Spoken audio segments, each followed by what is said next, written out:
Hello दोस्तों, कैसे हैं आप सब लोग। तो दोस्तों, आप सब की रिक्वेस्ट के ऊपर आज ये वीडियो आने जा रही है। जैसे कि आप सब ने पूछा था, लास्ट पेपर आपका बहुत अच्छा गया। जैसे कि पहले तो आप सबको कॉन्ग्रेचुलेशंस। मुझे पता चला पेपर बहुत ही अच्छा आया था। जो हमने सोचा था उससे मतलब एग्जैक्ट वही क्वेश्चन आए थे जो हमने करे थे लास्ट प्लेलिस्ट में। सो बहुत खुशी हुई वो देख के मुझे। और मुझे बहुत सारे बच्चों के कमेंट आए थे कि ऑर्गेनाइजेशनल थ्योरी के भी हमें क्वेश्चंस बताए जाएं। सो दोस्तों, पहले तो पूरा सिलेबस कवर कर पाना इतनी जल्दी पॉसिबल नहीं है। सो हम कोशिश करेंगे कि इसके ऊपर आपके लिए सिर्फ 4 वीडियोस लेके आएँ। एक वीडियो एक यूनिट के ऊपर रहेगी। एक यूनिट में से जितने भी इम्पॉर्टेंट क्वेश्चंस हैं उनको आपको मैं थोड़ा सा मतलब विद आंसर्स क्वेश्चंस को प्रोवाइड करूंगी, और उसके साथ आपको थोड़ा बहुत उसको मैं इस अकॉर्डिंग एक्सप्लेन करूंगी कि आप उसको जब भी रीड करोगे, मतलब जितना मैंने बताया होगा, तो आपको वो with in a one read question याद हो जाएगा। इतना ईजी तरीके से मैं समझाऊंगी। सो अगर आप लोग थोड़ा सा सपोर्ट करेंगे, क्योंकि पिछली प्लेलिस्ट जो हमने की थी, बहुत सारे बच्चों ने उन नोट्स का इतना मिसयूज़ किया है ना, मैं बता नहीं सकती। मैं बहुत डिसअपॉइंटेड थी उस वजह से। बट चलो, एग्ज़ाम्स हैं तो मैं तो आपकी तरह नहीं बन सकती सबकी तरह। बट सो इसलिए वीडियो बनाई जा रही है। सो प्लीज़ अच्छे से चारों यूनिट्स के क्वेश्चन करें, और जो मैं बता रही हूँ अगर आप लोग उसको करेंगे तो आप ही का फ़ायदा है। ठीक है, आप ही के क्वेश्चन पेपर पिछले 3 सालों के पिक किए हैं। मैंने कोई जादू तो किया नहीं है, बट क्वेश्चन के साथ आपको आंसर ढूंढ के दे रही हूँ, पूरा मैनेज करके दे रही हूँ। तो प्लीज़ इस मेहनत का थोड़ा सा फल दे दिया कीजिए, अच्छे से वीडियो देख लिया कीजिए, आप ही के लिए होती है। सो क्वेश्चन सबसे पहले देखते हैं जो यूनिट 1 का बहुत इंपॉर्टेंट है, कि इंडिविजुअल बिहेवियर क्या है, उसका मीनिंग क्या है, और उसके फाउंडेशंस क्या है। दोस्तों, आप लोगों को ना जो भी मैं इस वीडियो में क्वेश्चंस बताऊंगी यूनिट 1 के हैं सारे, पहली बात। दूसरी बात, जो भी क्वेश्चंस करेंगे उनमें से कोई भी क्वेश्चन का कोई भी पार्ट, जैसे इसमें मीनिंग और फाउंडेशन है, तो हो सकता है इसके अकेले फाउंडेशन किसी और क्वेश्चन के साथ मतलब आपको कंबाइन करके आ जाए। तो क्वेश्चन को अच्छे से रीड आउट कर लीजिएगा पेपर के टाइम। ये ना हो आप क्वेश्चन देख के कन्फ्यूज हो जाओ कि क्या लिखा हुआ है। ठीक है, तो हम लोग 4-5 क्वेश्चंस देखेंगे, उसमें से आपको एक आधा क्वेश्चन पेपर में ज़रूर दिखेगा। तो अब आपको क्वेश्चंस को बनाना आ जाएगा पेपर में, आप इजीली बना लोगे। क्वेश्चन क्या है पहला, कि इंडिविजुअल बिहेवियर क्या है। आप सबको पता है कि इंडिविजुअल बिहेवियर क्या है, कि इस बंदे का क्या एक्शन आ रहा है, उसके ऊपर बंदा क्या रिएक्ट कर रहा है। एक सिंगल बंदे के ऊपर होता है इंडिविजुअल बिहेवियर। मैं अपनी ईजी लैंग्वेज में आपको बोल रही हूँ, जो लिखा हुआ है वो उससे भी ईजी है। आप एक बार रीड करोगे आपको याद हो जाएगा, पर आपने पेपर में गप्पे मारनी है, इसलिए मैं अपनी लैंग्वेज में आपको बताऊंगी। ठीक है, इंडिविजुअल बिहेवियर क्या होता है, कि एक बंदे का क्या बिहेवियर है, उस बिहेवियर को अनालाइज करना। इंडिविजुअल बिहेवियर के बारे में पता लगाना, उसको अनालाइज करना कि एक बंदा किस चीज़ पे क्या कैसे रिएक्ट कर सकता है। एक बंदा कैसे रिएक्ट करेगा अगर उसके सामने हम 4 डिफरेंट सिचुएशंस रख देते हैं। अब उसके काम भी है, उसका रिलेशनशिप भी है, कुछ चैलेंजेस भी आ रहे हैं, तो वो कैसे उन सब पे रिएक्ट कर रहा है। पहले आपको मीनिंग में वो बताना है कि इंडिविजुअल बिहेवियर क्या है। आप अपनी भाषा में बता सकते हैं, ज़रूरी नहीं आपको यही बताना है। सेकेंड, फाउंडेशंस क्या है इंडिविजुअल बिहेवियर की। इंडिविजुअल ऐसा क्यों बिहेव करता है, उसके पीछे फाउंडेशन यानी कि क्या नींव है कि उसका बिहेवियर ऐसा हो जाता है। पहला उसका फाउंडेशन है कि कई बार होते हैं बायोलॉजिकल फैक्टर्स होते हैं जिसकी वजह से इंडिविजुअल डिफरेंट बिहेव करता है, यानी कि बायोलॉजी और उसके फिजिकल मेकअप। कई बार उसके लुक्स को लेके या उसके मतलब जेनेटिक्स को लेके लोग उसके ऊपर कमेंट करते हैं। ठीक है, तो वो चीज़ उसको कहीं ना कहीं उसके बिहेवियर को इफेक्ट करती है। तो इसको बोलते हैं बायोलॉजिकल फैक्टर्स के बेस पे, यानी कि यहाँ पे एग्जांपल्स देख सकते हो, उसके जेनेटिक्स, उसका ब्रेन का स्ट्रक्चर, उसका हार्मोनल इन्फ्लुएंस, इन सब के बेसिस पे कई बार होता है कि उसके बिहेवियर में आपको चेंजेस देखने को मिल सकते हैं। तो हमें ये चीज़ें एनालाइज करनी आनी चाहिए कि सामने वाला बंदा किस वजह से क्यों ऐसा रिएक्ट कर रहा है। ठीक है, सेकेंड आता है इसी के अंदर जो फाउंडेशन है, यानी कि नींव है कि इंडिविजुअल किस वजह से ये बिहेव कर रहा है। That second one is psychological factor. Psychological factor क्या होता है, कि बंदा ज़्यादा इमोशनल है, मेंटली कैसा है, उसकी पर्सनैलिटी, उसका एटीट्यूड, उसका परसेप्शन और उसका मोटिवेशन कहाँ तक है। ठीक है, तो ये चीज़ें आती हैं उसके साइकोलॉजिकल फैक्टर्स के, कि कैसे इंडिविजुअल एक बंदा सोच रहा है। ठीक है, वो अपने बिहेवियर को कैसे कंट्रीब्यूट कर रहा है, वो हर चीज़ को इमोशनली हैंडल कर रहा है या सोच रहा है प्रैक्टिकल होके हर चीज़ को। ठीक है, first one is biological factor जो कि रिलेटेड है उसके जेनेटिक्स से। Second one is psychological factor जो उसके बिहेवियर को अफेक्ट करेगा, कि उसकी पर्सनैलिटी कैसी है, कहीं वो 4 बंदों में खड़ा है और वो बोंदू सा नहीं लग रहा है, गंदा सा तो नहीं लग रहा है, क्या उसकी पर्सनैलिटी इतनी ख़राब है। तो ये चीज़ें कहीं ना कहीं मैटर करती हैं। अगर 4 लोग अच्छे कपड़े अच्छे तैयार होके आ रहे हैं और एक बंदा ऐसे ही जा रहा है, ठीक है, उसकी कुछ पर्सनैलिटी नहीं है, तो उसको कहीं ना कहीं वो उसका बिहेवियर जो है वो इफेक्ट होगा वहाँ पे। सेकेंड फाउंडेशन ये है। थर्ड है सोशल फैक्टर कि वो कितना इंटरेक्ट करता है लोगों से। जितना वो लोगों से घुले मिलेगा, उसका बिहेवियर आप लोग देखना, कहीं भी गौर करना, वो उतना खुशनुमा मिजाज का बंदा होगा। पर जितना उसको अकेले अकेले रहने की, सोशली लोगों से मिलने की आदत नहीं होगी, तो उसका अलग ही एक मतलब गुमनाम से ज़िंदगी चल रही होती है वो। ठीक है, थर्ड इसके बिहेवियर का रीज़न होता है सोशल फैक्टर्स की कितना है। फोर्थ होता है इसका फाउंडेशन कि वो इन्वायरमेंटल, मतलब वहाँ का इन्वायरमेंट कैसा है जहाँ पे वो काम कर रहा है। इन्वायरमेंटल फैक्टर भी कहीं ना कहीं बहुत बड़ा रोल प्ले करते हैं कि वो कैसी कंडीशंस में रह रहा है।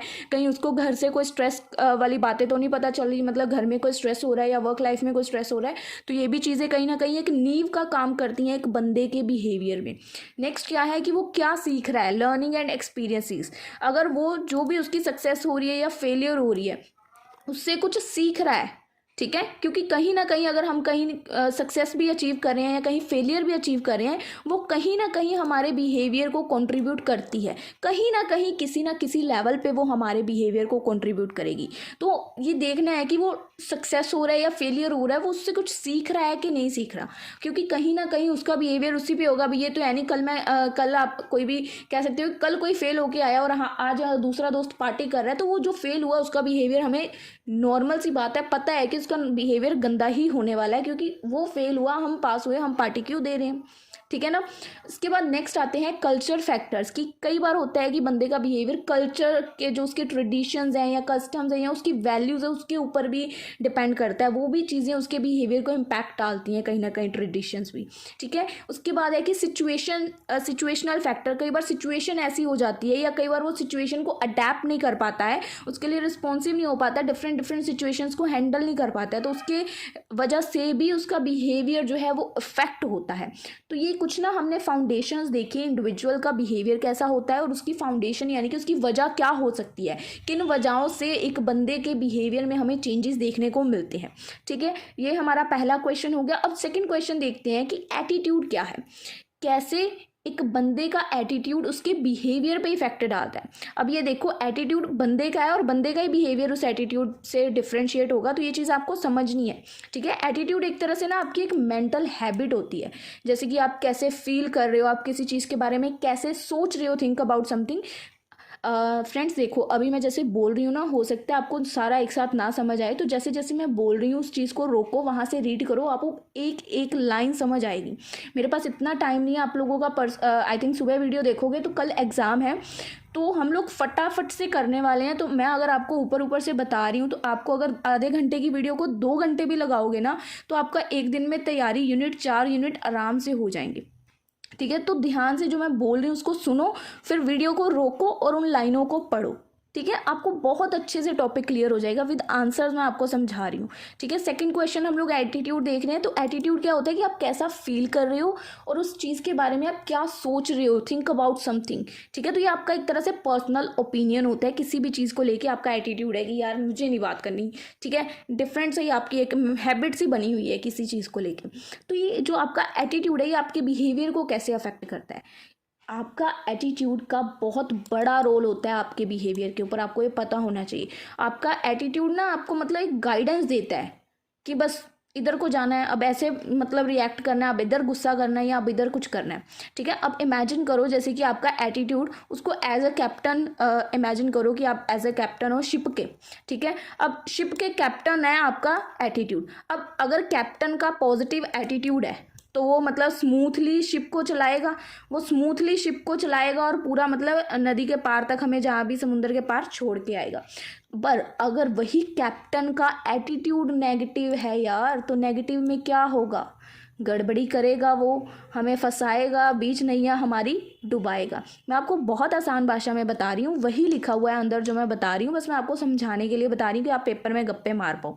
ठीक है, फर्स्ट अब आपने उसको एटीट्यूड को एज अ कैप्टन माना, तो कैप्टन का पॉजिटिव एटीट्यूड पॉजिटिव में लेके जाएगा, कैप्टन का नेगेटिव एटीट्यूड हमें नेगेटिविटी की तरफ लेके जाएगा। अब क्वेश्चन में हम लोग क्या क्या देख रहे हैं कि एटीट्यूड जो है वो बंदे के बिहेवियर को कैसे असर कर सकता है। तो एटीट्यूड जो है वही हमारी चॉइसेस को भी तो कहीं ना कहीं गाइड करता है ना। हमारा एटीट्यूड है, अगर हमारे पास एटीट्यूड इतना है कि मैं ठेले से कुछ नहीं लेने वाला, मेरा मन नहीं करता है मैं ठेले से कुछ लूँ, ये क्या है, एटीट्यूड है कि मुझे बड़ी जगह पे जाके कुछ करना है। ठीक है, तो कहीं ना कहीं हमारा एटीट्यूड हमें ये हेल्प करता है कि हम क्या चूज़ कर रहे हैं, रहे हैं हमें ये करना चाहिए या नहीं करना चाहिए। तो सीधी सी बात है भाई, अगर मेरा पॉजिटिव एटीट्यूड होगा, मैं कहूँगी कि ठेले वाला भी तो कमा रहा है, मैं इसी से लेके खा लेती हूँ तो मेरा कहीं ना कहीं फ़ायदा हो जाएगा। पर वहीं अगर मेरा नेगेटिव एटीट्यूड है, मैं ठेले वाले से लेके कुछ नहीं खाऊंगी और 100 किलोमीटर तक कोई दुकान ही नहीं है और बड़ा रेस्टोरेंट ही नहीं है, तो भूखा कौन रहेगा। तो कहीं ना कहीं हमारा एटीट्यूड हमारी चॉइसेस को गाइड करता है। क्लियर है ये पॉइंट। उसके बाद हमारा एटीट्यूड कई बार दूसरों से बात भी करता है। सच बताऊँ तो कई बार हम लोग एटीट्यूड से सामने वाले को जवाब दे देते हैं और सामने वाला बोलता है भाई मेरे को तो एटीट्यूड से क्यों बोल रहा है, क्यों एटीट्यूड से आंसर्स आते हैं। कई बार आप ना मतलब काम कर करके खिंच जाते हैं या कुछ हो जाता है, कुछ बातों का रिस्पॉन्स नहीं आप अच्छे से कर पाते हो, तो आप मतलब बहुत अटपटा सा जवाब देते हो। सामने वाला बोलता है क्या हो गया भाई, इतना एटीट्यूड कहाँ से आ रहा है। ठीक है, तो ये आप लोग इसमें सिंपल गप्पे लिख सकते हो, बहुत इजी इसके अंदर भी लिख रखा है। उसके बाद एटीट्यूड ही एक तरह से आपकी सुपर पावर भी है। ये आपको एटीट्यूड ही आपको एक एनर्जी देती है, आपको मतलब एक मोर फ्रेंडली बनाती है नेचर, मतलब लोगों के बीच में आप चैलेंजेस को अच्छे से अडेप्ट कर पाते हो। तो कहीं ना कहीं एटीट्यूड आपको पॉजिटिव भी आपके उस ऊपर असर डालता है, पर कहीं ना कहीं एटीट्यूड आपको मतलब लोग जब बोलते हैं ना कि आप एटीट्यूड से बात कर रहे हो, आप में बहुत एटीट्यूड आ गया, तो वो चीज़ थोड़ी अलग भी हो जाती है। तो कहीं ना कहीं आपको फ़ायदा भी देता है, कहीं ना कहीं नुकसान भी देता है, पर हमेशा आपके बिहेवियर को ये इफ़ेक्ट करता है। तो हमारा क्वेश्चन क्या था, एटीट्यूड का मीनिंग क्या है और ये हम इंडिविजुअल के बिहेवियर को कैसे अफेक्ट करता है। तो ये इसका आंसर है और आप लोग इसको अटेम्प्ट ईजिली कर सकते हो। ठीक है, सुपर हीरो के बाद ये जस्ट इसकी समरी लिखी होती है नीचे, मैंने हर क्वेश्चन के बाद आपको बताती हूँ तो आप लोग कर लोगे। बहुत ईजी वर्डिंग है, ध्यान से रीड आउट करना जो जो बोल रही हूँ। ठीक है, नेक्स्ट है इसका difference between values, attitude and personality.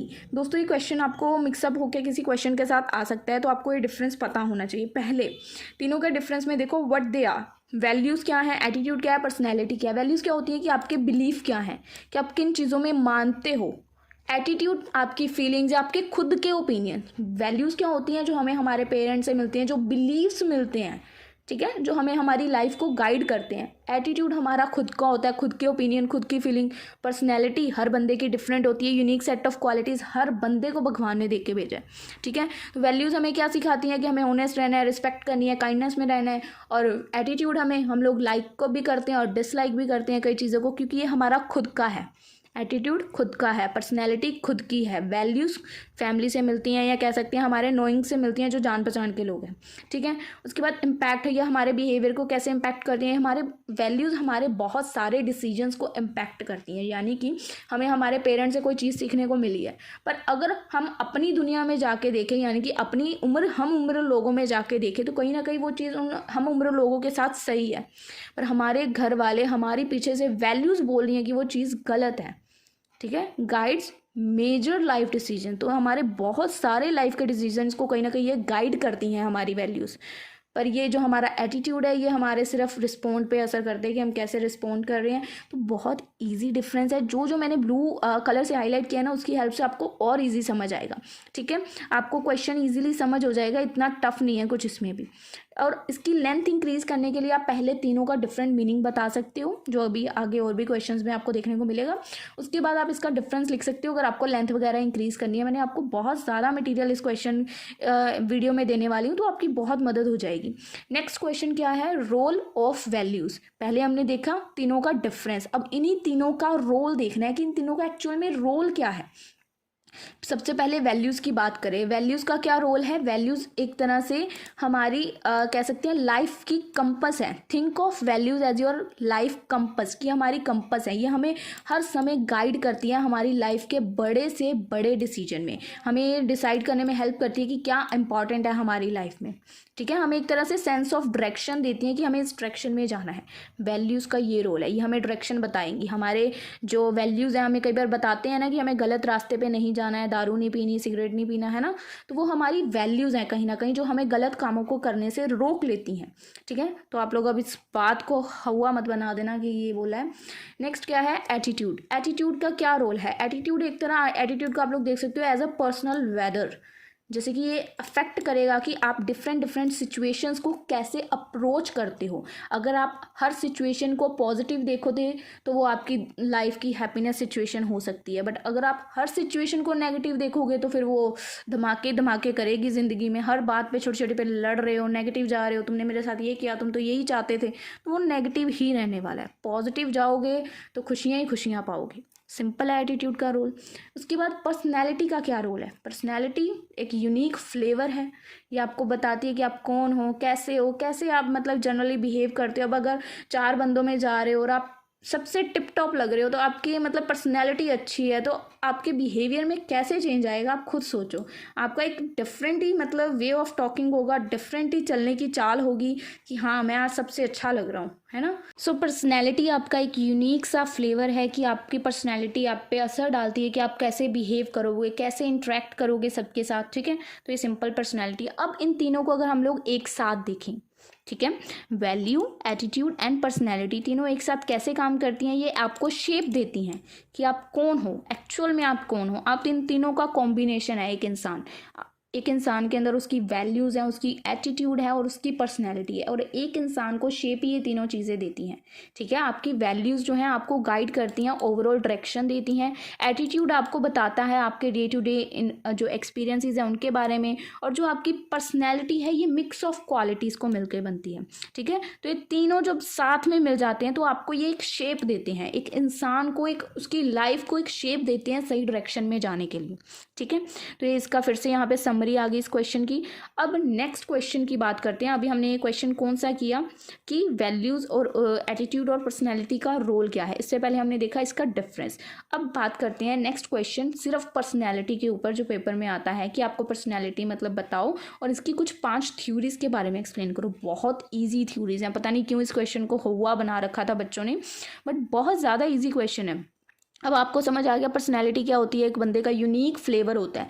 अब उसी के बेस आप लोग कैसे थिंक कर रहे हो, कैसे फील कर रहे हो, कैसे एक्ट कर रहे हो। अगर आपकी पर्सनैलिटी अच्छी है, 4 लोगों में जा रहे हो तो आप पूरे कॉन्फिडेंट हो, है ना। अब आप कैसा फील करोगे वो तो आपके मतलब पर्सनैलिटी पे डिपेंड करेगा ना कहीं। आपकी पर्सनल रेसिपी है कि आप खुद को कैसे बना के रखोगे, ठीक है। तो आप उसमें जितने मर्जी तड़के फ्लेवर्स ऐड कर सकते हो, आपके ऊपर है।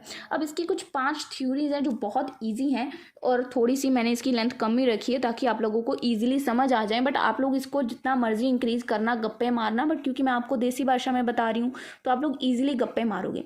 सबसे पहली थ्योरी है पर्सनैलिटी के अंदर, पर्सनैलिटी के ऊपर पहली थ्योरी है ट्रेट थ्योरी। ट्रेट क्या होता है, ट्रेट का हिंदी में मतलब देखो, ट्रेट होता है गुण, जो एक बंदे के पर्सनैलिटी को बनाते हैं, जो बंदे के अंदर गुण होते हैं। कुछ कहते हैं ना कि इस बंदे के अंदर इतने गुण हैं, ये बंदा ऐसा है। गुण आपको वर्ड पता होना चाहिए, गुण क्या होता है आप लोग देख लो, जो बंदे का एक स्वभाव बताता है, ठीक है। मैं इससे ज़्यादा हिंदी में एक्सप्लेन भी नहीं कर पाऊंगी आपको गुण क्या होता है। तो ये जो हमारे गुण हैं ये एक तरह से हमारी ना रेसिपी है, एक जो इंग्रेडिएंट्स बोल सकते हैं, हमारे जो छोटे छोटे गुण होते हैं। हम लोग किसी को हर्ट नहीं कर सकते, हमारा गुण है। हम जो हमें कोई तंग कर रहा है तो हम उसको एज अ सेम वे तंग नहीं कर सकते, तो गुण है ये हमारे अंदर, ठीक है ना। तो हम लोग हर ईंट का जवाब पत्थर से नहीं दे सकते, वो भी गुण है। तो इसको क्या बोलते हैं कि think of trait as a ingredient in your recipe, कि आपकी जो ज़िंदगी के अंदर ये जो तड़के लगाते हैं ना, ये छोटे छोटे आपके अंदर जो गुण हैं, जो आपको एज अ यू इंसान बनाते हैं, कि आप जो आज के टाइम में इंसान हो वो आपके गुणों की वजह से हो, ठीक है। तो एक बंदे की पर्सनैलिटी में पहली थ्योरी आती है उसके गुणों के बारे में, कि गुण थ्योरी, ठीक है। तो आप लोग इसको ईजिली समझ लोगे उस बंदे की क्वालिटीज़ क्या हैं। आप बोलोगे आज दीदी को क्या हो गया, बहुत ही अजीब से बिहेवियर में पढ़ा रही है आपको। तो आई होप आपको ये अब गुण थ्योरी अच्छे से क्लियर है कि इस बंदे के अंदर कितने गुण हैं, क्वालिटीज़ कितनी हैं, कितना बंदा फ्रेंडली है, कितना ऑर्गेनाइज्ड है, खुद की पर्सनैलिटी को कैसे उसने मैनेज करके रखा है। पहली थ्योरी क्लियर है। सेकंड थ्योरी आती है psycho analytic theory. Psycho analytic theory क्या है, इसको आप लोग एज अ डिटेक्टिव स्टोरी समझ के समझो कि एक एज अ डिटेक्टिव स्टोरी आपके माइंड की, ठीक है। आपका माइंड जैसे एक डिटेक्टिव स्टोरी को एक्सप्लेन कर रहा है। तो ये थ्योरी हमें क्या बताती है कि अर्ली एक्सपीरियंसेस और जो आपके हिडन थॉट्स हैं, जैसे कि हम लोग कई बार बोलते हैं ना कि हमने कम उम्र में बहुत कुछ देख लिया, देखा ना, तो वही है कि आपके अर्ली एक्सपीरियंसेस और हिडन थॉट्स आपकी पर्सनैलिटी को शेप देते हैं। जो आपके अंदरूनी विचार हैं, जिनको आप किसी के सामने समक्ष नहीं रख पाते, वो और आपने जो भी ज़िंदगी से सीखा है वो दोनों मिलके कहीं ना कहीं आपकी एक पर्सनैलिटी बना देते हैं। जिस बंदे ने बहुत ज़्यादा तकलीफ़ें, दुख झेले हैं, तो वो कहीं ना कहीं 20-25 की उम्र में इतना स्ट्रिक्ट हुआ होता है, इतना मैच्योर हो जाता है कि मतलब दुनिया बोलती है इसकी उम्र तो है कम है, पर ये 30-35 से भी ऊपर की बातें कर रहा है, होता है ना। तो वो होती है psycho analytic theory. I hope it's clear कि आपके जो भी अर्ली एक्सपीरियंसेस और हिडन थॉट्स हैं वो आपकी कहीं ना कहीं पर्सनैलिटी को शेप दे। मेरा इस वीडियो में सिर्फ यही मोटिव है कि आपको टॉपिक क्लियर हो जाए, आपको टॉपिक आए तो आप कुछ तो लिख के आओ, बाकी आप गप्पे जितनी मर्जी मार आना, ठीक है। पेपर गप्पों वाला है ये वाला, इसमें आपको मुझे कुछ समझाना नहीं है। चैप्टर्स तो देखो, कम्युनिकेशन, मोटिवेशन और कौन कौन से डिसीजन मेकिंग, इतने ईजी चैप्टर आप गप्पे मारोगे, क्योंकि +2 से करते आ रहे हैं यार हम लोग ये चैप्टर्स। तो इसके बाद नेक्स्ट थ्योरी क्या है? Behavioural theory. इसका फोकस किसके ऊपर होता है? इस थ्योरी का मेन फोकस होता है कि आप कैसे एक्ट कर रहे हो, कैसे किसी चीज़ के ऊपर रिएक्ट कर रहे हो। तो ये ऑब्वियस ही बात है, अगर आप किसी चीज़ के ऊपर, अब छोटी सी बात हुई, आपने उसके ऊपर इतना बड़ा रिएक्शन दे दिया, तो आपके सराउंडिंग्स को कैसे शेपिंग जाएगी, मतलब सराउंडिंग्स के ऊपर क्या बिहेवियर, क्या माहौल बन जाएगा वहाँ पे। तो ये है बिहेवियरल थ्योरी। सिंपल सीधी सादी लैंग्वेज में मैं बता रही हूँ, बहुत शॉर्ट मतलब बता रही हूँ, बट आपको समझ आ जाएगा। ह्यूमैनिस्टिक थ्योरी क्या कहती है? ये बताती है कि जैसे आप कितना ग्रो कर रहे हो, खुद का कितना बेस्ट वर्जन बन सकते हो, खुद को कितना मतलब ह्यूमैनली कह सकते हैं पॉलिश कर सकते हो अपने आप को, तो उसको बोलते हैं ह्यूमैनिटिक थ्योरी। इसके अंदर आपकी पर्सनल ग्रोथ होती है, आप कितने अवेयर हो, कितनी पोटेंशियल से किसी चीज़ के मतलब पाना चाहते हो, तो वो सब इसके अंदर आ जाता है कि आपको खुद का बेस्ट वर्जन बनना है, खुद को ग्रो करना है। सिंपल सीधी सादी language. Oh my God. Cognitive theory, अब ये क्या बताती है? ये बताती है कि आपके जो थॉट्स हैं, आपकी जो मेंटल प्रोसेस है, ये आपकी कहीं ना कहीं पर्सनैलिटी को शेप देती है। आपके थॉट्स और आपकी मेंटल प्रोसेस, अब मेंटल प्रोसेस को उसके साथ कंपेयर मत करना जो हमने पहली थ्योरी की थी, जिसमें आई थिंक आपके बिहेवियर के बारे में यहाँ पे बताया गया था कि हिडन थॉट्स, वो अलग चीज़ होगी कि आपने पहले क्या एक्सपीरियंस किया ज़िंदगी में, क्या क्या देखा, ठीक है, ये चीज़ अलग है। ये आपके खुद के थॉट्स हैं कि अब किसी चीज़ को लेके आपके थॉट्स कुछ और हैं, आपकी मम्मा के या पापा के कुछ और होंगे, तो वो चीज़ है यहाँ पे, ठीक है। तो आपकी मेंटल प्रोसेस वो आपकी कहीं ना कहीं पर्सनैलिटी को शेप देती है। आप 4 लोगों में जाते हो, कूल बनने की कोशिश करते हो, क्योंकि वो भी कूल बने हुए हैं, बट आपको वो चीज़ पसंद नहीं है कहीं ना कहीं, पर आप लोगों के साथ घुलने मिलने के लिए वो चीज़ें अप्लाई कर रहे हो, तो कहीं ना कहीं वो चीज़ें आपकी पर्सनैलिटी को शेप दे जाती हैं यहाँ पे। तो ये कुछ इसकी 5-6 थ्योरीज हमने आई थिंक देखी हैं। सो आई होप आपको ये थ्योरीज क्लियर हैं पर्सनैलिटी की, हमने जो की हैं, पर्सनैलिटी का मीनिंग क्या है, उसकी 5 थ्योरीज क्या हैं। सो आपको अच्छे से क्लियर होंगी। अगर कुछ भी डाउट हो तो प्लीज़ बताओ, हम लोग उसको सॉल्व करेंगे। अब नेक्स्ट क्वेश्चन जो है कि पूछा जाता है, परसेप्शन क्या है और प्रोसेस ऑफ परसेप्शन क्या है। परसेप्शन क्या होता है, पहले मुझे ये बताओ। किसी भी चीज़ को परसेप्ट करना, मेकिंग सेंस कि ये चीज़ हो सकता है, अब दुनिया के आसपास ये सब हो रहा है तो मुझे फीलिंग से आ रही है, परसेप्शन से मैं लगा रही हूँ कि ये नेक्स्ट ये हो सकता है, अजम्पशन कह सकते हैं, ठीक है। तो ये आप लोग ऐसे इमेजिन कर सकते हो, जैसे बोल सकते हैं कि एक ब्रेन के पास सुपर पावर है, तो आपको जो चीज़ें हेल्प करता है रिकॉग्नाइज करने में लोग ऑब्जेक्ट्स को, सिचुएशंस को, कि क्या नेक्स्ट हो सकता है, अजम्पशन लगाना, परसेप्ट करना, परसेप्शन। आई होप आपको ये वर्ड क्लियर है, परसेप्शन क्या होता है।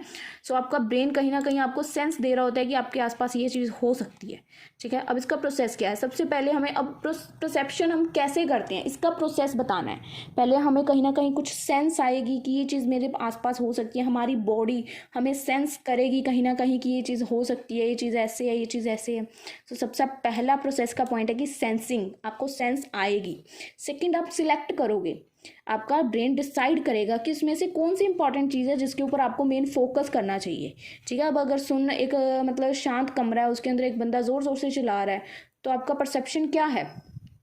आपका परसेप्शन उस बंदे की वॉइस के ऊपर जाएगा ना, आप उसके ऊपर अटेंशन पे करोगे, तो आप मेन चीज़ को सिलेक्ट करोगे कि मुझे किसके ऊपर पहले तो फोकस करना है। सेकेंडली, आप उसको ऑर्गेनाइज करोगे, उसको सिलेक्ट करोगे कि हाँ मुझे इससे कुछ सेंस आ रही है, कुछ परसेप्ट करोगे कि ये हो सकता है, तो आपका ब्रेन कहीं ना कहीं उसको ऑर्गेनाइज करने लग जाएगा, अरेंज करने लग जाएगा उस इंफॉर्मेशन को कि कहीं ना कहीं एक दूसरे से मिलती जुलती हैं। इंटरप्रेटिंग, तो इसके अंदर क्या होगा कि आपका जो ब्रेन है, जो भी आपने इन्फॉर्मेशन को गैदर किया है उसके बेस पे, कोई भी आपके पास्ट एक्सपीरियंसेस के बेसिस पे आपको उस चीज़ का कहीं ना कहीं कुछ मीनिंग निकाल के बताएगा, मतलब निकाल के बताएगा आपकी नॉलेजेस के अकॉर्डिंग। जो भी आपने पास्ट एक्सपीरियंस में सुना है, जो भी आपके पास नॉलेज है, तो आपने अभी जो इस परसेप्शन में नॉलेज इकट्ठा की, उसको कहीं ना कहीं वो ऑर्गेनाइज करेगा और आपके पास्ट एक्सपीरियंस के बेसिस पे आपको उस चीज़ का कहीं ना कहीं आपका ब्रेन मीनिंग बताएगा कि ये हो सकता है। तो वो है परसेप्शन, इंटरप्रेट कर लेते हो आप। उसके बाद आपने जब इंटरप्रेट कर लिया, अजम्पशन ले ली, तो अब आप उसके ऊपर कुछ ना कुछ रिस्पॉन्ड करोगे, आपका कुछ ना कुछ रिएक्ट आएगा, रिस्पॉन्ड आएगा। तो ये कैसे आएगा? तभी आएगा जब आपने उस चीज़ को समझा है। तो आपने किस वे में उसको समझा है, उसी के बेस पे आपका रिएक्ट या रिस्पॉन्ड आएगा ना। So how you understood the information, उसी के बेस पे आपका रिएक्ट और रिस्पॉन्ड बेस करेगा कि आप कैसे रिएक्ट करोगे। हो सकता है आप उसको पॉजिटिवली ले लो, हो सकता है आप उसको नेगेटिवली ले लो। तो इन सिंपल टर्म्स इसमें भी आप लोग समरी लिख सकते हो। ठीक है, तो ये था हमारा नेक्स्ट क्वेश्चन अबाउट परसेप्शन। अब एक लास्ट क्वेश्चन है बट नॉट लीस्ट, आप लोग और भी कर सकते हो बट मैं तो थोड़े ही बताती हूँ आपको हमेशा ही। तो क्वेश्चन क्या है कि ऑर्गेनाइजेशनल बिहेवियर क्या है, इसके चैलेंजेस क्या हैं, इसकी अपॉर्चुनिटीज़ क्या हैं। दोस्तों इस टॉपिक के ऊपर मेरी ऑलरेडी इन डेप्थ पूरी अच्छी खासी वीडियो है, तो मैं इसको दोबारा नहीं बनाना चाहती थी क्योंकि ऑलरेडी हमारे पास टाइम कम है। तो जो टॉपिक ऑलरेडी कवर्ड है उनको क्यों कवर करेंगे दोबारा।